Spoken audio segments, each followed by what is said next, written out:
Dzień dobry, Piotr Otremski. Dzisiaj moim gościem jest dr Bartosz Łukaszewski, socjolog, Uniwersytet Papieski Jana Pawła II i Collegium Humanum. Dzień dobry. Dzień dobry, witam serdecznie, panie redaktorze. Dziś ale umówmy się od razu, bez nazwisk, bez przywoływania cytatów, ale zacznę od takiej parafrazy.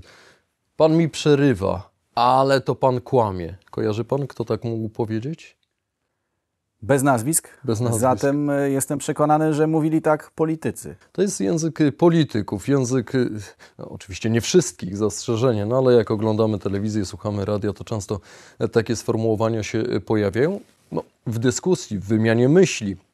Pytanie, czy politycy mogą więcej, czy na więcej mogą sobie pozwolić i czy w tych sytuacjach przekraczane są już pewne granice sporu, a zaczyna się po prostu naparzanka, jakby to ktoś powiedział.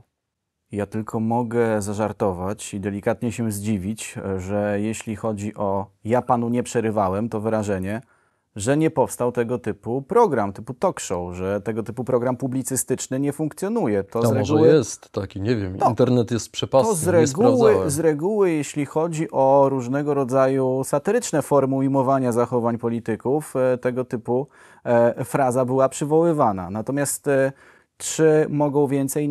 Nie mogą więcej. Paradoksalnie, gdybyśmy odnieśli się do definicji polityki, tej źródłowej, bazowej, to właśnie nie powinni więcej, dlatego że powinny być to osoby, które rozumieją koncepcję dobra wspólnego, to jest pierwsza kwestia, i rozumieją, że wszystko to, o czym rozmawiamy, świat polityki, definiowany jako roztropna troska właśnie o dobro wspólne, wymaga zrozumienia jednej podstawowej kwestii. W jakim celu my rozmawiamy, w jakim celu działają politycy, w jakim celu ludzie są społecznie zaangażowani. W tym celu, żeby wypracowywać różnego rodzaju mechanizmy na rzecz wypełniania potrzeb społecznych. No i teraz, tu warto odnieść się do Harolda Laswella, do wybitnego socjologa i politologa amerykańskiego, który stwierdził, że cała ta dziedzina, o której rozmawiamy, to tak zwane policy sciences, czyli nauki o polityce publicznej. Polityce publicznej. A w polityce publicznej mieści się nie tylko ta polityka, która postpolitycznie dzisiaj rozumiana jest jako po prostu strategia wizerunkowa, ale po prostu cała debata, cały dialog społeczny. No właśnie dialog. Jak dialogują politycy? Z reguły to jest walka o to, kto jest piękniejszy, kto lepiej wypadnie, kto lepiej wygląda, kto zakrzyczy przeciwnika. Tutaj brakuje nam merytoryki. Jeśli tej merytoryki będzie brakować dalej, to okaże się, że i dialog społeczny będzie w coraz szerszym rozkładzie. Znam takiego prowadzącego pewien program całkiem popularny, który często powtarza mi, wiesz, widz ma władzę absolutną. Dlaczego? Bo widz ma pilot w ręku, jak mu coś nie odpowiada, to zmienia kanał. Ale mam wrażenie, że im bardziej temperatura w studiu, dajmy na to telewizyjnym, wzrasta, im bardziej oni się przekrzykują, im częściej pada "ja panu nie przerywałem, a pan kłamie", tym bardziej jednak ta decyzja o zmianie kanału jest odraczana, czyli jest to być może celowe działanie na przykucie uwagi, zyskanie rozpoznawalności, trochę okopanie się na swoim stanowisku, ale przecież każdy chce się identyfikować z jakimiś konkretnymi poglądami. Ale mobilizacja twardego elektoratu poprzez radykalizm werbalny również ma swoje granice. I warto byłoby zapytać tego widza, który właśnie nie przełączył dlatego, że dzieje się coś ciekawego, czy to ma wpływ na jego proces egzystencjalny. Otóż ma wpływ, tylko dysfunkcyjny. Bo kiedy zastanowi się dłużej, bo kiedy podda te fakty, które obserwował, całą tą dyskusję, którą obserwował, a może po prostu krzykliwą wymianę zdań, i to niemerytorycznych, to zastanowi się nad tym, że przecież to są mniej lub bardziej jego reprezentanci. Ktoś, na kogo najprawdopodobniej głosował w wyborach, też tam był, przedstawiciel tej partii politycznej. No i teraz pytanie, jaki program przedstawił? Jasne, można patrzeć na to jako na polityczne zoo, można patrzeć na to jako na pewnego rodzaju eksces, ale ten eksces rzeczywiście musi być delikatnie odsuwany, bo jeśli nie wrócimy do dyskusji programowej, minimalnie chociaż programowej, to jasne, widz będzie miał władzę absolutną, ale widz po pewnym czasie zauważy, że to jego działanie jest działaniem przeciwskutecznym i działa wbrew sobie realnie, bo ci, którzy mają decydować o kształcie życia społecznego, będą zastanawiać się w gruncie rzeczy nad tym, tak jak my, delikatnie przed programem, oczywiście to jest żart autoironiczny, czy jesteśmy dobrze uczesani. No właśnie, tylko my mamy tutaj o czymś porozmawiać, wymienić informacje, przedstawić sytuację i też odpowiedzialności politycznej od polityków powinno się wymagać i odpowiedzialności społecznej. A jeśli będziemy bazować tylko na emocjach w polityce, to polityka będzie teatrem, niczym więcej. Ona nie będzie rozwiązywać żadnych społecznych problemów. Czyli na dłuższą metę wygrywa ten, kto jednak zachowa spokój i jednak wypowie się merytorycznie i nie da się zdominować przez emocje, które się w nim rodzą. Ależ definitywnie tak. Bo proszę zobaczyć, jak wygląda sytuacja w wielu krajach europejskich dzisiaj.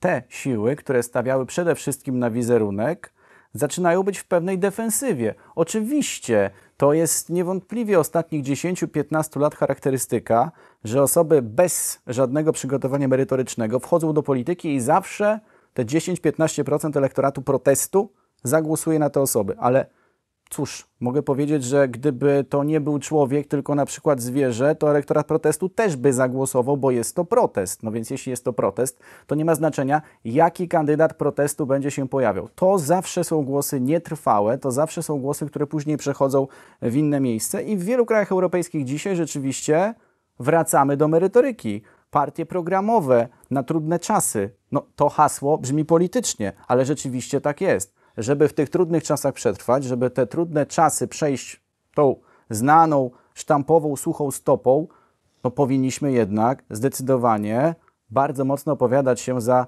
umerytorycznieniem polityki, przekazów politycznych i przede wszystkim za sensownym, rozsądnym, racjonalnym dialogiem pomiędzy politykami. To jeszcze jedna sytuacja taka telewizyjna. Jest dwóch rozmówców, opozycyjnych względem siebie, jest prowadzący.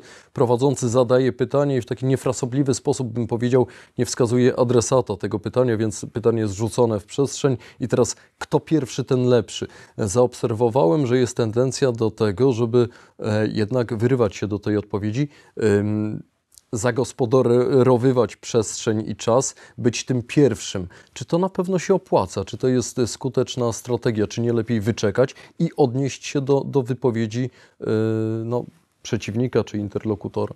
Z punktu widzenia neuropsychologicznego ta strategia jest trafna. Ta strategia jest trafna. Bo czyli to jest, bycie pierwszym. tak, to jest tak zwany efekt pierwszeństwa.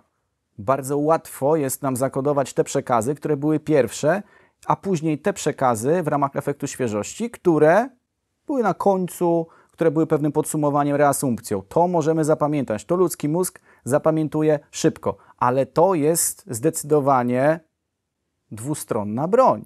No to jest miecz obosieczny, bo jeśli ktoś wyrwie się do odpowiedzi, i to się często zdarza, i mówiąc wprost, jego wypowiedź nie będzie specjalnie trafna, to zostanie zapamiętany jako osoba, która popełniła niemałą gafę. I też moglibyśmy tutaj wymieniać różnego rodzaju osoby, które chciały zaistnieć, ale to zaistnienie skończyło się na skórce od banana. Dzisiaj nie wymieniamy, bez nazwisk, bez szyldów.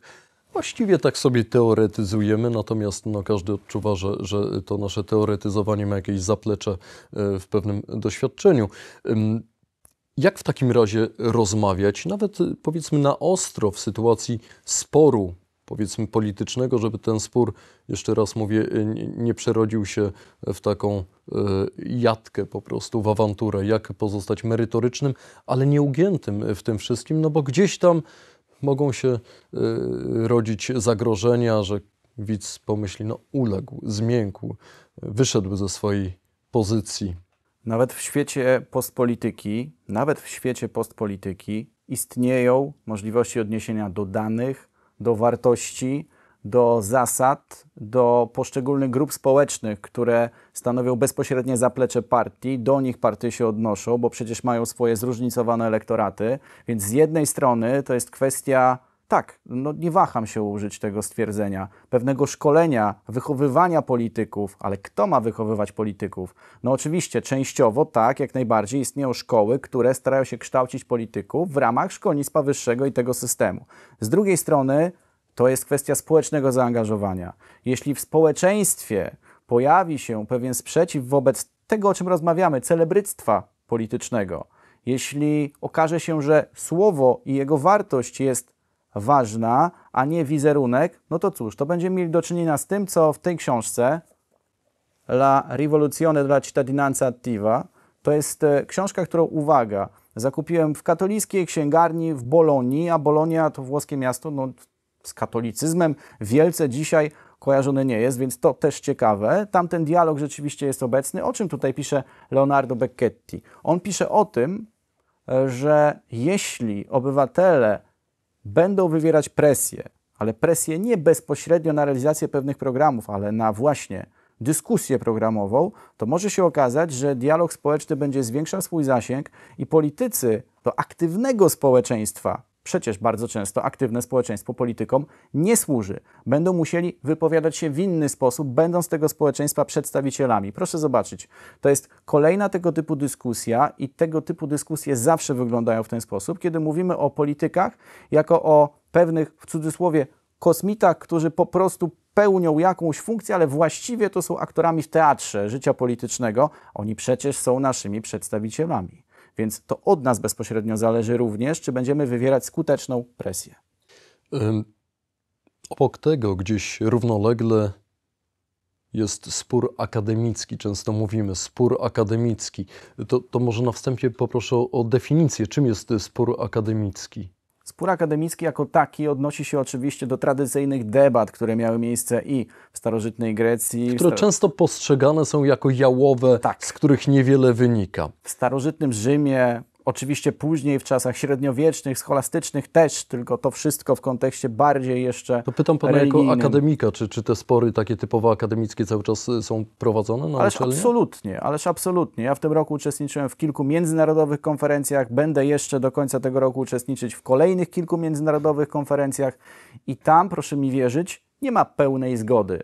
Nie ma. Natomiast jest szacunek. Zdania bywają rozbieżne, natomiast publikacje, które po tych konferencjach się pojawiają, one rzeczywiście wzbogacają sposób rozumienia. Dlaczego mówi się o tym, że jest to spór akademicki, czyli dość jałowy? Po pierwsze jest szczegółowy, detalistyczny, jest pogłębiony, jest niełatwy, czasami prowadzony hermetycznym językiem, ale ostatecznie przynosi rezultaty, które po pewnym czasie wpływają na zwiększenie komfortu egzystencjalnego mieszkańców danego regionu, miasta, może i kraju i tak dalej. Czyli gdyby nie prowadzono w akademii tego typu sporów, to też i my dzisiaj nie rozmawialibyśmy w ten sposób. To jest oczywiście niełatwe, ale potrzebne. Spędziłem trochę życia na uniwersytecie, byłem świadkiem różnych dyskusji, także sporów, nie tylko akademickich. Czasem atmosfera była gęsta, pracownicy naukowi potrafią się też spierać i tutaj w rolę polityków tych w studiu telewizyjnym pewnie mogliby wejść. Czasem atmosfera jest gęsta. Mam wrażenie, że jak ktoś się posłuży sentencją łacińską, to czasem jak fatality. No, przeciwnik leży i już jest bez życia. Swego rodzaju akademicka przemoc symboliczna, tak, to prawda. Jest taka kategoria? Przemocy symbolicznej? Absolutnie. Akademickiej przemocy symbolicznej, ona też występuje, jasne. I to nie jest nawet kwestia pewnego rodzaju... Przemoc symboliczna, jak najbardziej. To nie jest tylko kwestia bazowania na swoich tytułach, ale to jest kwestia na przykład przywoływania takich teoretyków, którzy uważani są za kluczowych zdaniem osoby, która się wypowiada i nieznanych drugiej stronie. No i wtedy brak wiedzy rzekomy, czy nawet deklarowany, choćby nawet nie była to tak ważna praca, jest pewnym elementem zdecydowanie przyciskania adwersarza do ściany. To niewątpliwie tak. To już nam się kłania chyba erystyka.